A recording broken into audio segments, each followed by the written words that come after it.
Hey, it's me. She's a former mayor. They're a former evangelical pastor with dissociative identity disorder. These two like to talk about the topics you're not supposed to talk about. They might cause you to perspire just a bit, but they'll definitely make you inspired.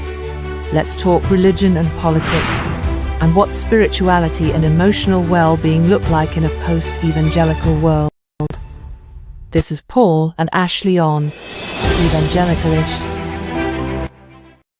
All right, good evening, everyone. Here we are on a Tuesday. Woo, woo, woo. It's a special night and a special time. Well, not a special time, but a special night. And It's a special time. well, 6 o'clock. We're always on at 6 p.m. Oh, I see what you're saying. Yeah.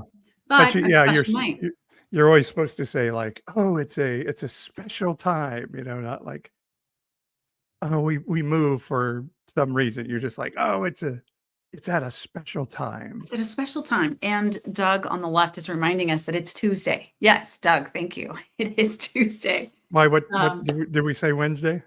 I don't know. I think he's just saying like, yeah, it's a special time. Duh, it's Tuesday. Dum-dums.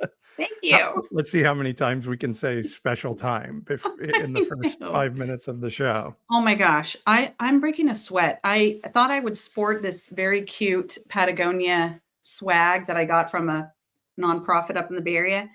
And like, I'm hot. The little, like, they'll make you perspire. I'm like, right. I am dripping in sweat right now. Well, there's a holiday theme to the show tonight, so we can. Yes. So I was trying to look a little holiday-ish for people who are listening by audio only. You're not in the know here, but I have on my very colorful scarf and vest. I was talking a couple of weeks ago about how walking in a winter wonderland, it says later on we'll conspire as we dream by the fire. And of course, as a child, I always sang later on we'll perspire as we dream by the fire. That actually seems like better lyrics to me. Like, but is that just because I'm now living in the era of climate change? And so I'm thinking like, yeah, let's sit by the fire and sweat like pigs. It could very well be. And what do they say? We have like atmospheric ocean or something coming out of it. It's the atmospheric river. And I'm curious if anyone who may be listening on the live stream is anywhere close to this storm front that's coming to Northern California. I had never heard the words atmospheric river in my entire life until probably 3 years ago. We started hearing atmospheric river. And now I'm obsessed because it's just like, it's like such a beautiful, you can just imagine the sky opening and like a river just pouring out.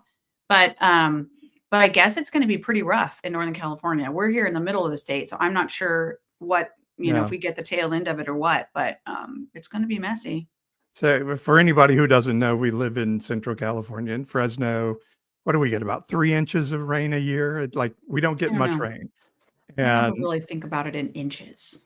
I think last week, like we had it was a regular day, and then all of a sudden it just gets dark all of a sudden out of nowhere, and our dog is starting to lose his shit, and then there's this one clap of thunder. That's a storm, a thunderstorm in Fresno. We have one clap of thunder, and I have never seen our dog with his tail tucked quite that far between his hind legs. He was freaking out. Poor little buddy. And I think it rained for about like 7 seconds. Okay. And then it all was over. Here's actually what happened on that day. It was national news. Did you see? I was in DC. You all remember. If you were tuning in last week, I was, in my little hotel room.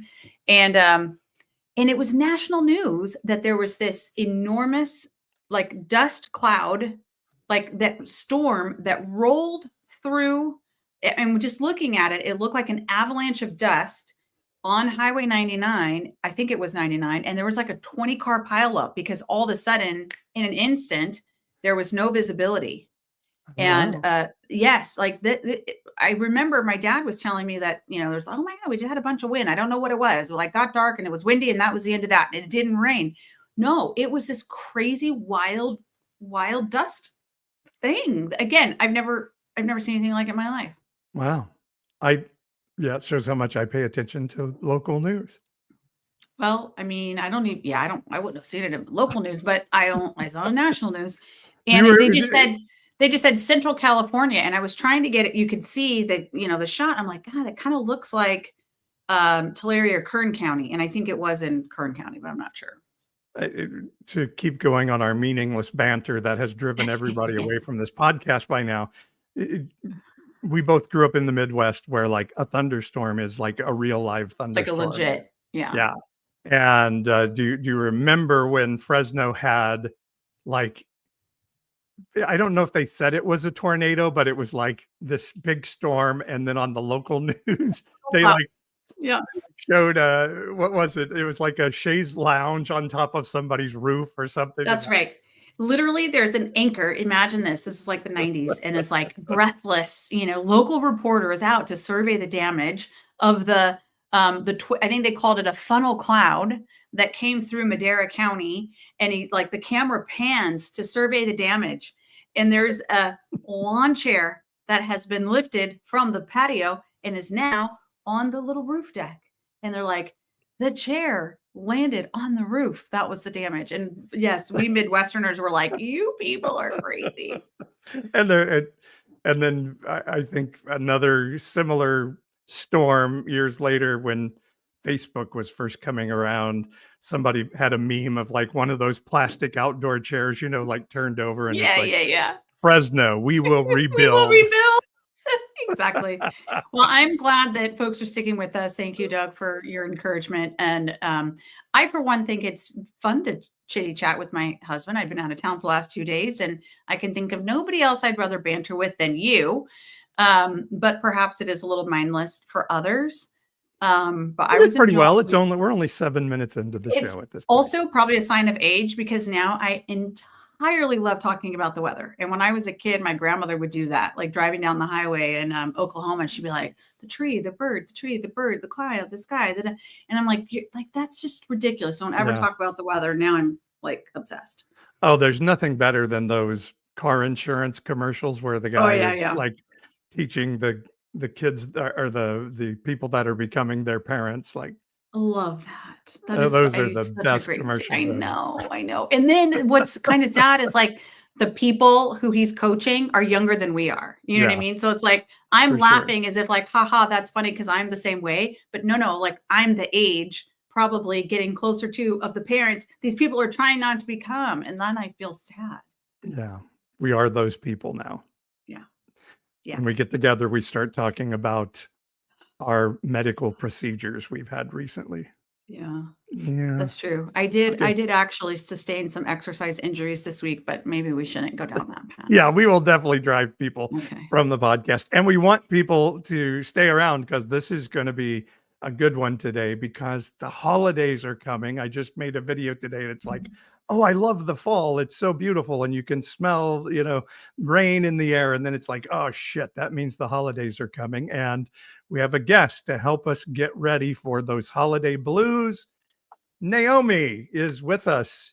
Naomi, did you survive all of those tornadoes of Fresno all those years ago?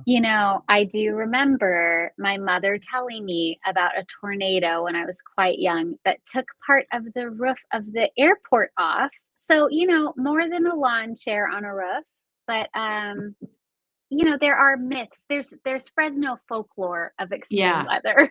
And it's like there's one of everything. The earthquake, the earth, the 80s or whatever, the Coalinga earthquake. It's like that one time and that one tornado and that one time it snowed in the summer and like people talk about the one time it snowed in the winter 20 years ago. I was just about to say I still have treasured pictures of our original dog that we had when we got married. I think it was like 94. Was the last time our backyard was covered with snow and our dog was out there and we took pictures of the dog out in the snow going, what is this exactly stuff? Yeah. So it's been definitely a California dog. She was like, this doesn't make sense. Anyway, yes, Naomi, thank you so much for joining us. Go ahead. This is Naomi Wiens. She's an LMFT with the Reclaim, a therapy collective here in our city of Fresno, California. She camps out in the area of curiosity and compassion, she says, deals with religious trauma, and uses a relational and dynamic approach to therapy, broadening conscious awareness. Therapy is a collaborative process, she says, and works primarily with older adolescents, 15 plus adults and couples, and in adverse religious experiences and religious trauma, embodiment and somatic experiencing, anxiety and PTSD, cultural and generational trauma, artist and creative expression, and grief and loss. Has 2 small children, plays the guitar, and also deals with a little flock of chickens. That's quite the intro. Good to have you with us. Thanks so much. Love it. And I realized that I always know it's Christmas right around Halloween when this little store called Verdelie right around the corner at Bullard and West puts up their Christmas decorations. And I love it. But then I'm like, oh shit, the holidays are here.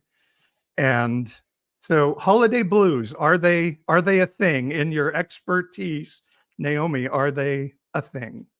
You know what's interesting this year? I mean, I don't know if I would pull from like a psychological perspective for this, but what I'm noticing is that leading up to the election, post-election, the holidays are kind of a mixed bag. I've had more than a few people say, well, I think I'm just, out of the despair of kind of election results, just saying, I think I'm going to decorate for Christmas early.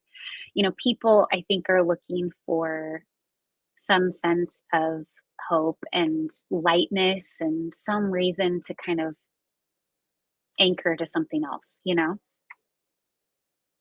Just to get some normalcy in life or something? Or yeah, I think for so many people, a lot of the folks I work with, the election was so disembodying, and disempowering. It was filled with a lot of despair. Yeah. And so I think folks are just like, how do we get happy back? And so little things like, Yep. let's put up a Christmas tree, let's put up Christmas lights. And I've seen a lot of them around my neighborhood. I'm like, oh, okay, this is happening. Usually it's not until the weekend after Thanksgiving that you really start to see the emergence. So to me, that seems like a correlation. People want something bright, something to. Yeah. Well, it reminds me of, did you catch the Saturday Night Live before the election with Maya Rudolph and Vice President Harris, and they were doing the Mirror Act, and there was a little riff about, we just want to get in our pajamalas and watch a rom-comala and something about decorate for the holiday, whatever. Like that's what the in comedy Maya Rudolph was expressing, like, can we please just make all this stop and do something? She said, and sing fa la la la la, I think was. Yeah. Hold my pamela. Yeah, it was good. Hold my pamela. Yeah. Anyway, that makes a lot of sense. I think people are definitely just wanting to kind of shut all that noise down. I do. I mean, I think it also comes with the normal complex emotions that the holidays bring, around loss and who do we not have with us and who do we have with us that we maybe have a hard time communicating with, feeling connected to. So it's like really a mixed bag. I think about that for a lot of folks, maybe not feeling like they can be connected to their family because of differing opinions, or it's really isolating. We always hear anecdotally that depression increases or becomes a stronger issue around the holidays, or ideation of self-harm or something. Is that clinically true, or is that just something we hear about? I'm sure it depends on kind of your primary caseload, like I think we've always been told that's a correlation. I haven't read any studies recently that would be like, yes, this is still.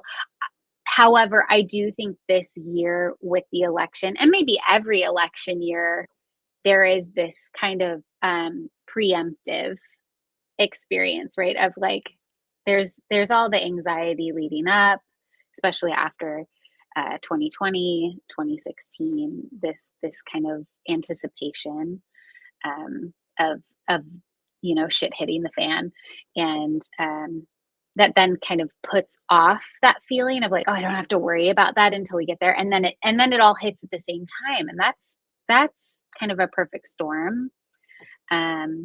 But I think it's probably true. Folks who are already dealing with maybe like a persistent depressive process, who are experiencing bereavement, grief, loss, holidays are going to be triggering in lots of ways,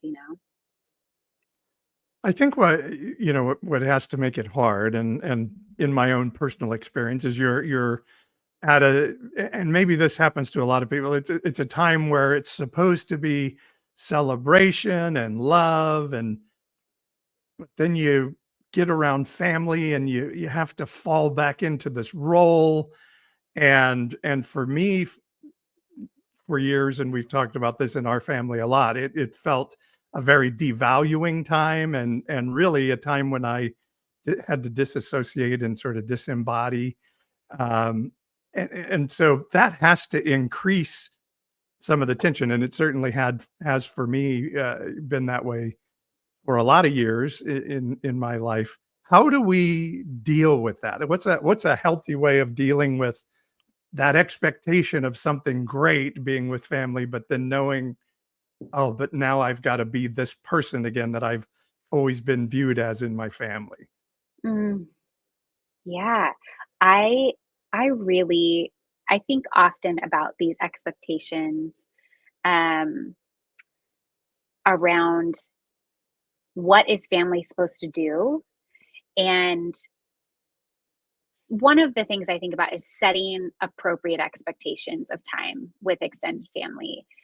It really seems to me kind of rooted in this like very basic anthropological idea of us versus them, and us is dependent on agreement, on harmony, on everybody playing their role, and that gives you safety. And so this really is what we're talking about, is enmeshment, right? An enmeshed family system that says, okay, everybody has their part to play, just do the thing, get along, have the conversation that you have every year. Maybe it takes on a new flavor this year, but most of the time we just go by the playbook we already know.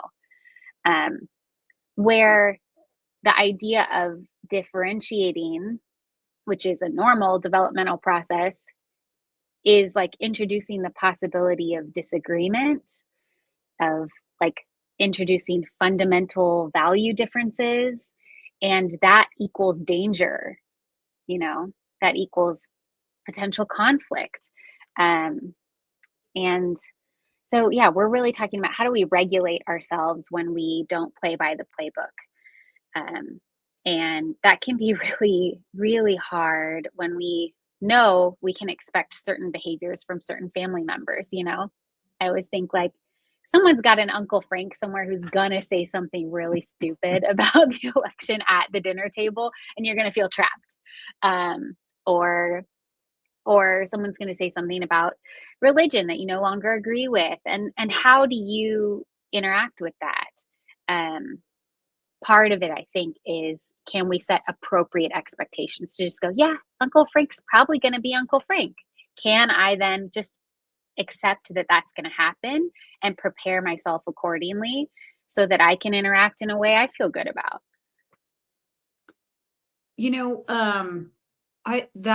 I feel like, where have you been all my life, Naomi? Like, like I just wish I could rewind the clock and be like, 10 having this conversation. Yeah, I think for me, I definitely know the routine of like, just kind of go along to get along. I think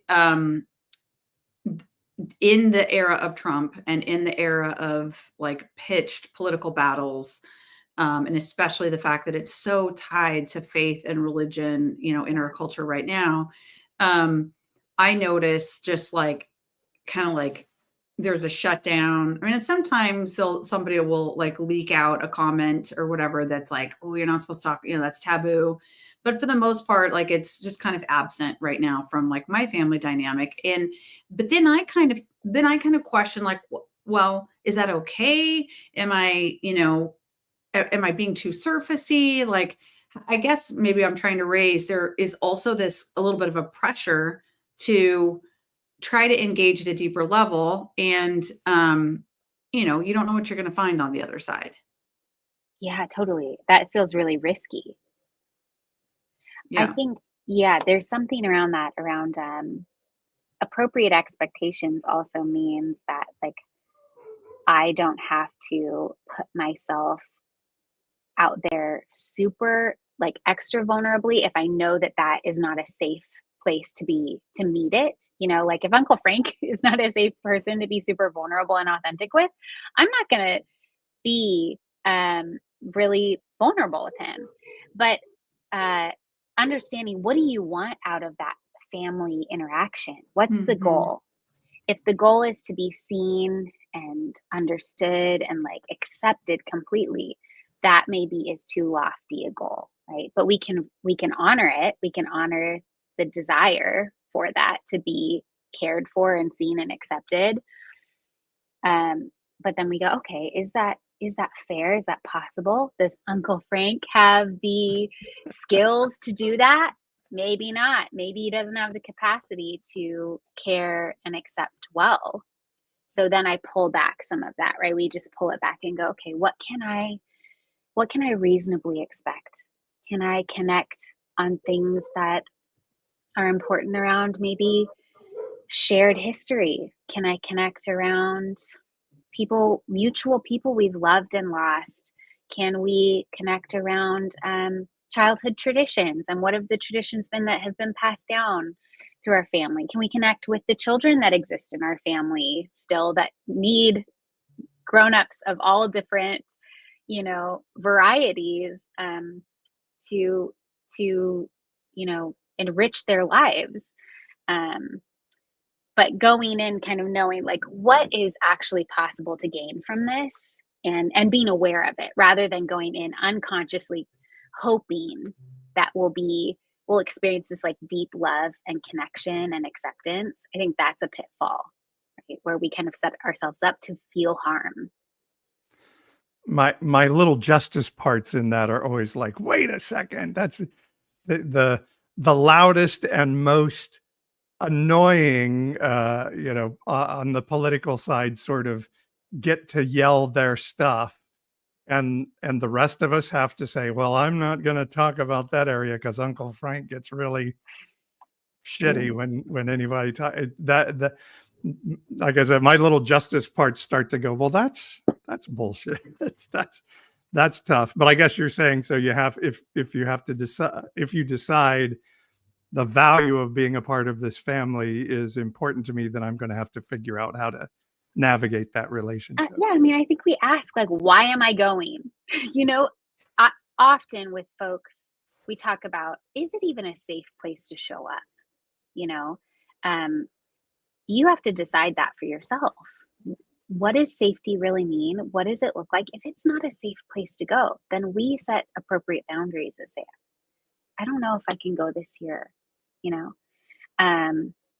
but if you do want to go, then how do we be conscious about what we hope to achieve or what we hope to receive from that interaction?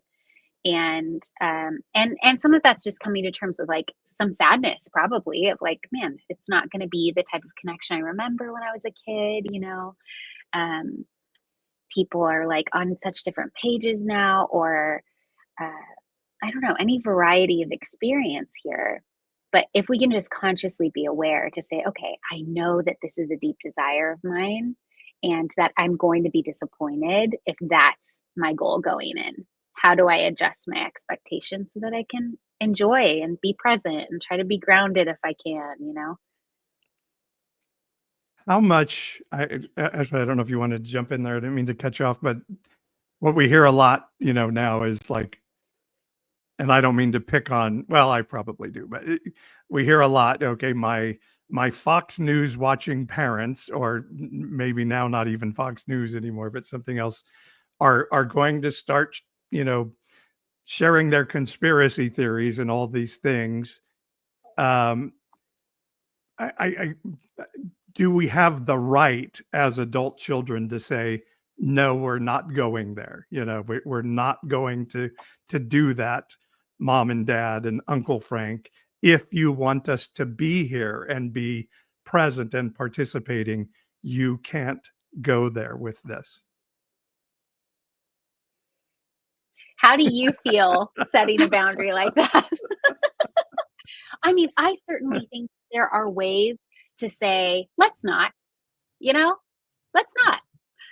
I think there are, when we talk about setting boundaries, it's often this like kind of extreme swing where we feel like an immense violation and therefore want to set like a really firm boundary that's like, I absolutely will not show up if you mention Fox News, right? Or if you mention if you mention the rapture, like I'm not coming, right? But I think about these kind of soft boundaries that are still just as reasonable, that can kind of approach it when it comes up and say, hey, Mom, let's not today. Let's just enjoy each other, you know, that in that it kind of values the connection over the context or the content that you're talking about. You know, that is so powerful what you just said. And again, I'm rewinding my memory tapes, thinking of like, God, that could have really come in handy, like on about 1,000 occasions. But I think it took me a little while to figure out. And now I'm kind of bridging into the religious trauma side of this, but you know, not just around the holidays, but in general, like the whole evangelical world that I grew up in. I mean, I can now look back and see that my own primary relationships with parents, let's say, with maybe a bit with my dad more than my mom for sure, but like it was like the church was more important, you know, the like saying the right words, or like there was something in the like that was just in the way of that sort of primary connection. And it's so tricky because when you're in that environment, it's like, but this is the good thing, right? Like Jesus is good. And like, we should all be, you know, like thinking about Jesus, all whatever. And it like just the freedom of being able to say, actually, no, that is a violation of like this deep need for connection with your family. It's very revelational. I'll just say that. And I'm wondering if maybe we could unpack that a little bit, like the work you do through Reclaim and like what you've experienced in the religious trauma area. It seems like kind of like I've never heard the words until the last maybe 3 or 4 years, religious trauma in the first place. So this is like a new thing. So tell us about that. Yeah, I think so we have a couple different ways of talking about it. We have religious trauma, spiritual abuse, and then adverse religious experiences. And they kind of run a spectrum of intensity. But yeah, we've really only gained some of this language in the last, I would say, 5 years. There are folks who have been doing this work through like the ex-evangelical social media movement for up to 10 years, but we're really like, didn't have language to talk about it. Like, what am I experiencing? Does this feel, is this normal? Is this okay? How do we navigate it? And so the Reclaim really exists in an effort to make this more visible and recognize, you know, we're in the Central Valley of California. Like we joke, it's the Bible Belt. There are a million churches, every different flavor you can imagine. And there's also, you know, a lot of harm in all of those flavors. And so just creating a visible space where people can go, oh my God, I've never heard those words together, religious trauma. I hear that often. Or we'll have someone walk by the front window and we've got a big banner and they'll stop and go like, oh, what is this, you know? So it does feel like we're still in a really an educational phase of understanding this type of harm. And yeah, so our goal really is to bring some more awareness and visibility so that folks who see it and resonate with it, like it's an immediate thing. No one's like, I wonder if I have that. I mean, maybe some people are, but most people know kind of off the bat, like, oh yeah, I've had some rough church experiences or rough spaces with spirituality that would be nice to unpack. Things like a lot of things that happened in the 90s in evangelical spaces, Left Behind and Oh gosh, all of yeah. the ideas around that really infiltrated kind of Yep. Christian culture. Well, I mean, it's interesting to hear that these words are, only 5 years old or whatever. I think a lot, like, I'll just say, prior to going through a deconstruction process, which was really prompted by President Trump and blah, blah, blah. Like if I had been listening in on this conversation back then, I would have assumed you were talking about sexual abuse, Yes. and Right. like just the notion that, like the rapture is a traumatic thing. Like, well, oh my God, yeah, it is. But you know what? I grew up my whole life believing that at any moment, now thankfully my parents were the pre-tribbers. So it was like, well, at least I'm going to go up and I'm not going to experience hell on earth. Like we had all these little mental safety nets like built in to kind of justify. But yeah, I mean, like, I think so many people are walking around not aware that they have in fact been pretty deep in this stuff and affected by it. Yeah. Well, I think anytime we kind of hammer home this idea that your salvation is up for grabs, um, you create a sense of dysregulation in a person. Um, and especially in children, right? This is kind of the place where we're seeing it most is kids who grew up in fundamentalist or conservative high control religious spaces that are experiencing an immense amount of anxiety, really even akin to post-traumatic stress disorder, where there is a lack of safety in their felt body because they're, oh, that's so nice, Meg, where their sense of safety like never felt like it belonged to them. And what we know about trauma is that we have to feel safe in our bodies. Like that, this is the one thing, this skin is the one thing I'm going to go through my life with, that I'm guaranteed to share my journey with. So I need to like figure out how to feel safe in my bones. But we're then given these messages, the flesh is bad, wicked, sinful, like this is the thing that's actually going to send you into a place of hell, or this idea of like even eternal suffering is so impactful and really, really frightening. And it's just an interesting process to kind of recognize how some of these ideas really create a lack of safety for people one-on-one, just them to themselves.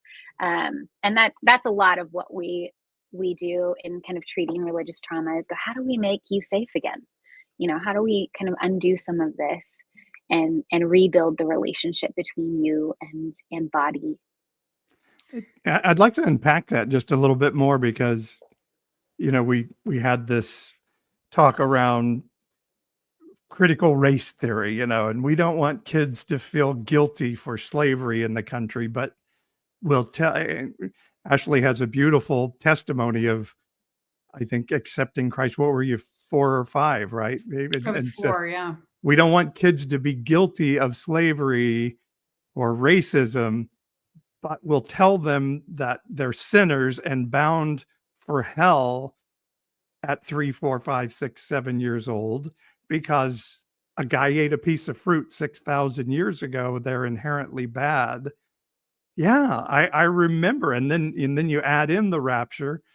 I remember the music band Kiss, was when I was a kid. Oh my gosh, they're kings in Satan's service and evil and horrible. And they had this ballad called Beth that was this beautiful song. And it was playing on the radio once. And I was listening to it. And I was just like, oh, Jesus, don't come back right at this moment because I don't want to go to hell. But I really like this song, Oh. it creates those moments in a kid, and that's horrifying because, yeah, you're very, like you say, your very safety is at risk any given second when you're doing something that's just naturally pleasurable to a child. But enjoyment is bad. Isn't that yeah, interesting? yeah, Yeah, it's an interesting correlation then we make when we talk about like how do we ground after feeling dysregulated. We are actually actively trying to go, what actually doesn't hurt in my body? Like, where do I feel enjoyment? How can I access enjoyment in the world around me? Is so counterintuitive to those messages that said, um, yeah, anything that you feel like kind of naturally drawn to that isn't of the church or of these religious spaces is going to be bad. I remember as like a little kid. Well, so first of all, at 4 years old, I had this like sit up in the middle of the night, like, oh my God, I haven't said the prayer. And so I had already at 4, it had been told to me on so many times, like every time the church doors were open, we went to a Baptist church, and like, you all know, like there's only one sermon that ever really gets preached in a Baptist church. And that is that like, you have to say this prayer or you're going to hell. Let me say it again. You have to say this prayer, like it just all like, so by 4, I was like, I haven't said the prayer. So I called my dad in. I'm like, Dad, I need to say the prayer anyway. But like from as early an age as that, and even a little bit earlier, and I heard the whole Adam and Eve thing, I felt a sense of guilt and shame that I was, a part of the gender that tripped up all of humankind. Like I Right. always knew I was just one peg below because of that goddamn apple and that bitch Eve, and I was like, oh, but like, man, like men are gracious and they're still like making room for women. Like, that's kind of what I grew up thinking, definitely way less than that stupid apple. Yes, yeah, absolutely. I mean, yeah, there's such a thing around gender, and I get a little soapboxy because I mean, I was in church leadership for a period of time. I led worship for like a decade back in the early 2000s, 2010s, and the amount of kind of messaging around, we're so glad you could like fill in, but when we go to fill this worship pastor position, it's not going to be you. And which is whatever. Do we really want to do that? That's a lot. But the idea of like the real problem is just your genitalia was such a it's the cognitive dissonance for me, Mm-hmm. like how is Mm-hmm. this doesn't make sense. Mm.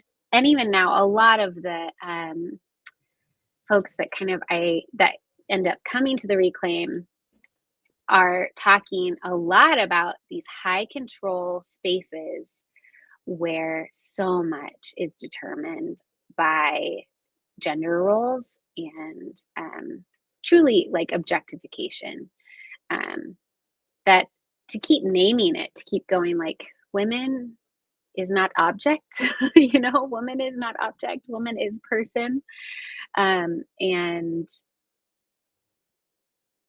it still is, I think, even with the election, it's brought up a lot of absolutely feelings, Yeah, and like in that space, it's kind of interesting because my mom was kind of counterculture in the evangelical, southern states that we grew up in, which I thank God every day for. But at the same time, it was like, so there was a little bit of a buffer of like, that's a little bit of like pushback. But kind of deep in my spirit, I was like, but I do also get that, there is the hierarchy and it is God's law and order, even though I saw modeled for me like, no, you can stand on your own 2 feet and you should push back, but I really didn't, deep in my gut. I don't think I really grasped that. Anyway, it's just kind of interesting. Okay. So question. I did want to add that not only is it that bitch Eve, as you say, but then you find out it wasn't even an apple. The Bible doesn't even say apple. No, don't even go there. It's an apple. We know it's an apple. Come on. It's not an apple. most of the world doesn't even think it's an apple. That's mostly a Western Do you know what? European I'll bet idea. I'll bet like the Apple Commission sponsored that like 100 years ago. You bet. Yeah. You know, it's like and that's a commercial enterprise. Apple, Steve Jobs' Apple is, the apple with the bite out of it because the tree of knowledge, right?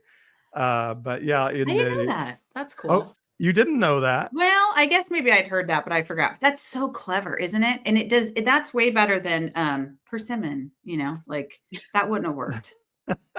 But yeah, because they were disruptors, so the apple with the bite out of it was like, yeah, we're going to bite the apple and get that knowledge. And that's really what it was all clever. about. Yeah, but I can't remember what fruit you just said with the P word, but that's what. Oh yeah, it's not but it's not persimmon. It's the other one. The other P word fruit. I can see it in my mind's eye. No, it's the one that has all the little seeds seeds in it. Pomegranate. Yeah. Most of the Eastern world believes it was a pomegranate. LOL. Ethan says mangoes. No. Pomegranate. Doug on the left got it. Thank you. Yeah. So that whole patriarchy thing, I think, has been much of what religion has fed for a long, long time to say. So the whole gender LGBTQ plus issue itself, I think, is, for trans women, well, why would you want to be a second class gender? That there's something wrong with you to not want to be the dominant male that you were born to be. I think all of it is based in the idea of man is superior, and to choose to be this inferior gender is wrong. Yeah. It's really, when you really start getting your head around it, you realize that is deep. It is so deep. I wanted to get, and by the way, and tons of women, I think, are in that patriarchal mindset, and we're hearing it roar right now with. Yes. I even had a woman tell me about the president-elect that it's good that he talked about assaulting women because we need strong men who go get what they want. That's women are a part of this patriarchy as well, which is very sad and scary. Well, we've all been socialized by it. I think, not to get too far off topic, but we, even in kind of opening the Reclaim, 3 women starting this process, the whole system asks you to funnel through a hierarchical process. And we have actively chosen not to do that. And so it looks like a circle of women, trying to figure this out and make choices and hold things together, which is lovely, but it is a process of moving against, the ways that we've been socialized to say, this is what, this is what corporations look like, and we're like, oh, we don't want that. We don't want to do that. So it takes this immense effort to resist patriarchal structures, because they've been embedded in every context we've grown in. It's like cigarette smoke in a casino. Even in the non-smoking section, you can't escape it. It gets in your clothes, it's in your hair, it's just, it's yeah. I wanted to go back and ask you, when you're working with people who have had religious trauma, how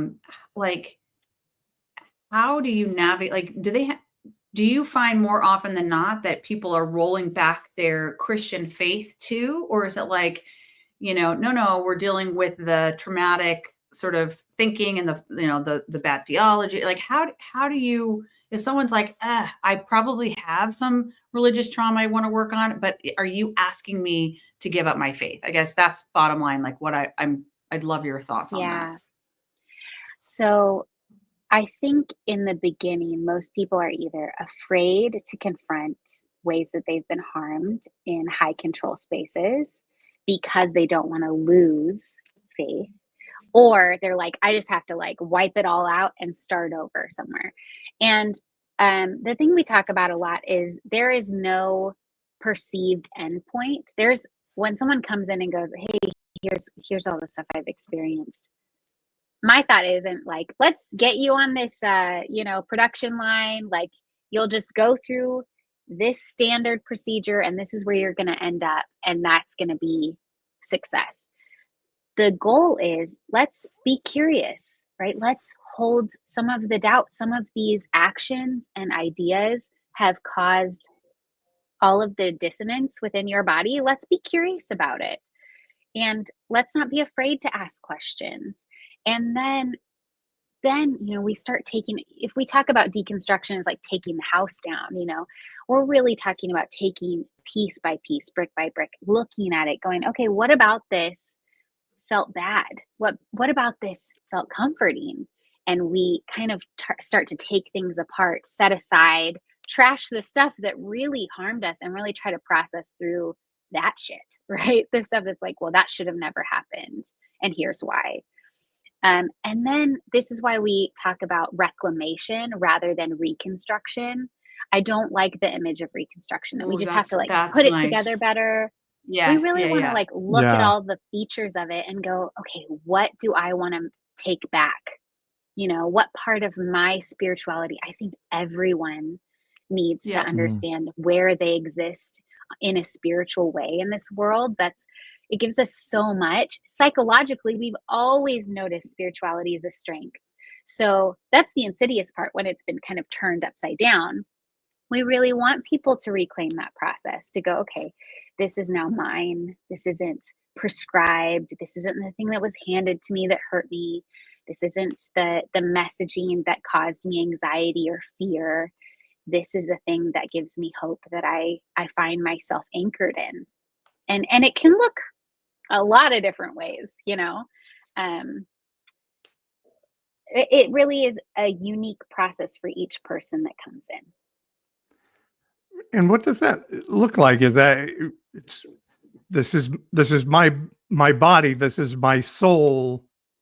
Nobody gets to tell me what I need to do with it. Nobody gets to determine these things for me. Is that kind of part of the process? And I think also, where does anger play into it? Do you get to be pissed off that you were told things that aren't true, that you had to live under this rapture nonsense? Where does all that play into it? Yeah, well, I think specifically for women have not been allowed to be angry in the church, So I think that is a part of the process, to just look at this and go, that was fucked up. That you were handed that thing and said, it's because of this that you don't have access to this like level of connection. It happens in lots of ways. It's not just the evangelical spaces. We talk with folks that are coming out of Mormon spaces, Jehovah's Witness, Scientology,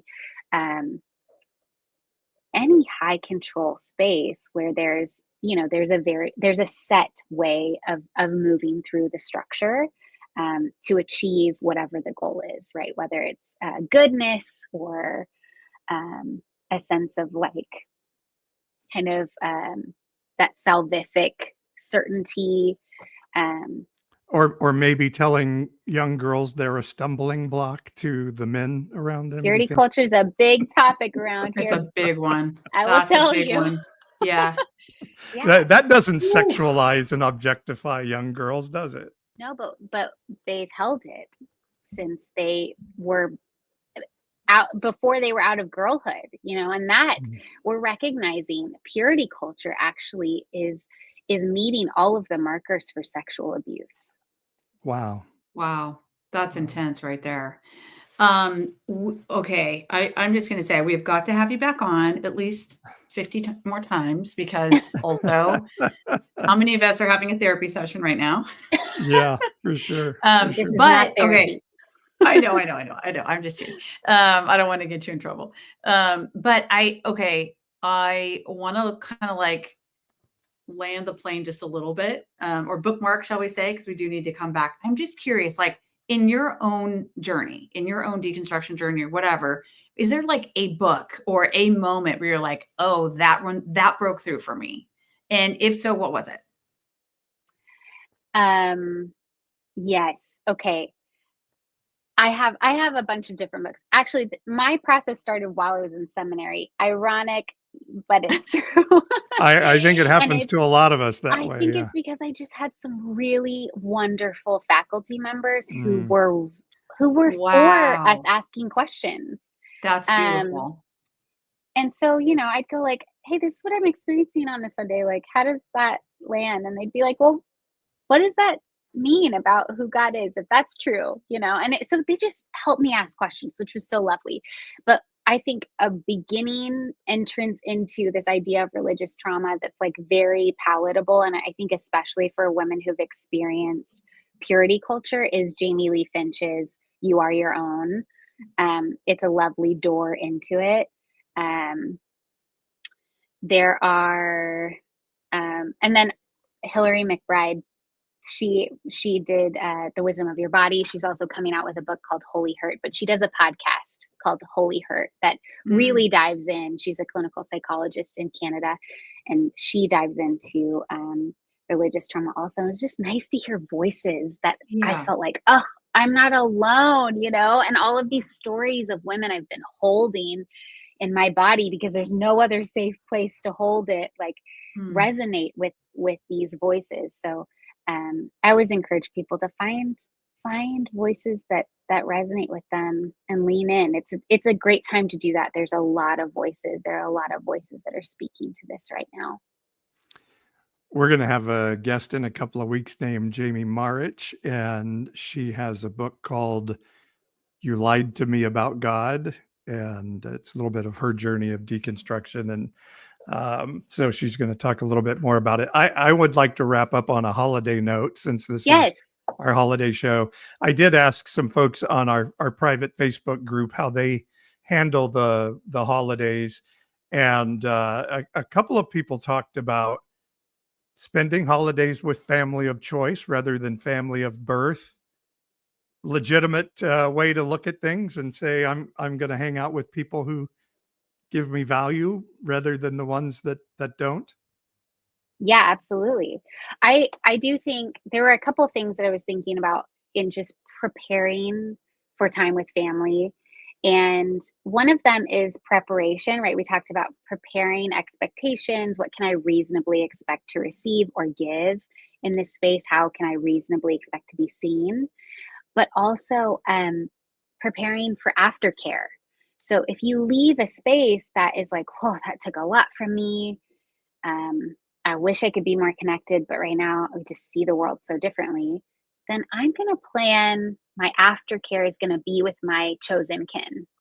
It's going to be with folks that I know I can just plop on their couch, have a bowl of soup, have real talk, and not have to have any of the performative features. So really, I think the biggest thing about preparing for the holidays is knowing who are your safe people. You know, we can get through almost anything if we want to. It's just, how do you want to care for yourself after? Oh, that's good. That's good. Yes. And Lisa on our Facebook page, she says they call it the Misfits Christmas dinner. So that sounds Love that. lovely. So affirming. Thank you, Naomi, for being with us, and thank you for what you're dedicating your life to here in our hometown. And yeah, just really, really grateful to spend some time with you. Thanks for If having me. Yeah, and if folks want to get in touch with you, you want to give us your website or another way for folks to reach you? Yeah, I think it's just the reclaimtherapycollective.com. We have lots of therapists who specialize in lots of things. So if there's something in this realm, but maybe a little different, you're welcome to look through. You can also find us on Instagram with the handle at the Reclaim Therapy Collective. And do you have therapists that connect virtually with people, or is it? Yes. Is it okay? Yeah, throughout California. Okay, wonderful. Well, Naomi, thank you for taking time out. We know your world is crazy busy with children and family and all that stuff, but thank you for taking time. And as Ashley said, we're going to have you back about 50 more times. Yes, exactly. Because there's Thanksgiving and Christmas and New Year's and Easter and Mother's Day. And yeah, so like about a dozen a year. Yeah. Sounds great. Thanks for having me. All Yeah. Happy right. holidays. Thanks, Naomi. All right. We'll talk to you again soon. Oh, Happy holidays. that was really like, I feel, I do actually feel like lighter just listening to that conversation and kind of thinking through what Naomi was talking about. That was really Okay. awesome. Yeah. Okay. All right. Are you ready for what's on my mind? Yes, I am. But you have to go first. Okay. What's on my mind is it is Trans Awareness Week. And Is it just a week or a month? is it month? Is it Trans Awareness Seems Month? like there should be more than a week for awareness Month. on trans issues. Do you not I- think we need a I- month? I think I saw a meme and it was a week, but I don't know. Okay. Anyway, it's Trans Awareness Time. And it's always interesting. I can tell what right-wing media is talking about because that will be the theme of the comments I get from right-wingers on my social media. So right now, clearly, right-wing media is talking about trans people as being mentally ill. And so I have put out a couple of things on my social media to say being trans is not a mental illness. They keep saying it's a mental illness. Being trans is not a mental illness. Being trans for a person is a state of being. Ethan says in our comments here of the live stream that tomorrow is the day of trans awareness. And I know that at Fresno State, our local college, there is a day to remember. It's a trans memorial day to remember those who have been harmed for being trans, basically, which is very much on the rise in America right now and maybe around the world. But yes, being trans is a state of being. Gender dysphoria is a mental illness that is dealt with in therapy and such. And gender dysphoria is basically caused by a societal condition of ignorance and hatred against a trans person who feels they have a gender identity that doesn't line up with their gender assignment at birth. And so really, we could eradicate gender dysphoria almost completely by just changing how we look at trans people and transness in our society. Like, it's this weird cycle of people saying you're mentally ill causing gender dysphoria, which is a mental illness Mental that has illness. to be Yeah. treated. So if we Yeah. could get rid of some ignorance that is perpetuated by right-wing media and right-wing pulpits, we could go a long way into helping solve the mental illness problem of gender dysphoria. Yeah. You know, you were explaining that to me the other day in the kitchen. I was like, oh gosh, that's an important, like, see this distinction here. So yeah, and I did not realize that tomorrow is Trans Awareness Day. So very cool that we will post this on November 20th. Let me see. You know what's on my mind? It's like I usually have about 50 things at any given time that's on my mind. But I think what I'm going to go with, this is a little more of a spiritual thing as opposed to like dailiness thing.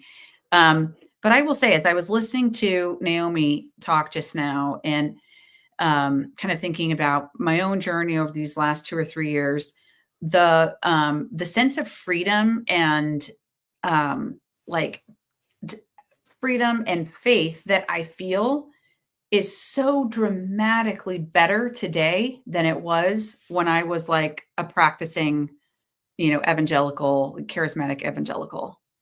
And I mean, it's just like night and day. And I feel like I have access to, I feel more connected to spiritual love, God stuff than I ever have. And I'm just so grateful for that. And like, for me, I'm kind of getting into like a meditation form of spiritual practice. And I'm telling you, it's like completely, I don't know. I mean, they are now saying it like rewires your brain. And like, I'm feeling just a ton of lightness from that. So I think that's what's on my mind is like, as Naomi was talking, is like, oh, I can breathe. Like I can feel that I feel differently considering this conversation than I would have even a few years ago. So that's kind of fun.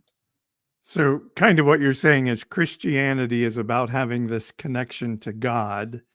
Yeah. And that connection is hindered greatly Right. by the fact that you have to feel guilty in Christianity because you've harmed the relationship with God. Yes. I could never get, it's like through Eve eating an apple.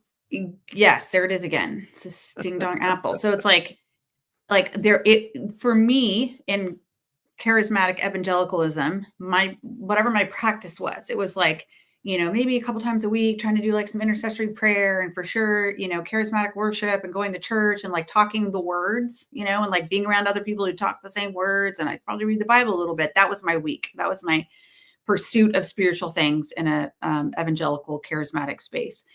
All of that was to try to get to the point where I could maybe get my mouth to the oxygen hose of Jesus. And I mostly couldn't or didn't. Whereas now it's like none of that matters. Right. It is truly like a night versus day kind of thing. It's not a reforming of an old thing. It's just like, no, like different space altogether. And I love it. I'm excited. So it reminds me of, and listening to Naomi talk about, like, say, the rapture creating basically PTSD in children. Of all the things I did wrong as a parent, I do tend to pat myself on the back for sitting our children down. And by the way, our daughter Sydney turns 25 this week. Yay, Sydney, we love you. You're awesome.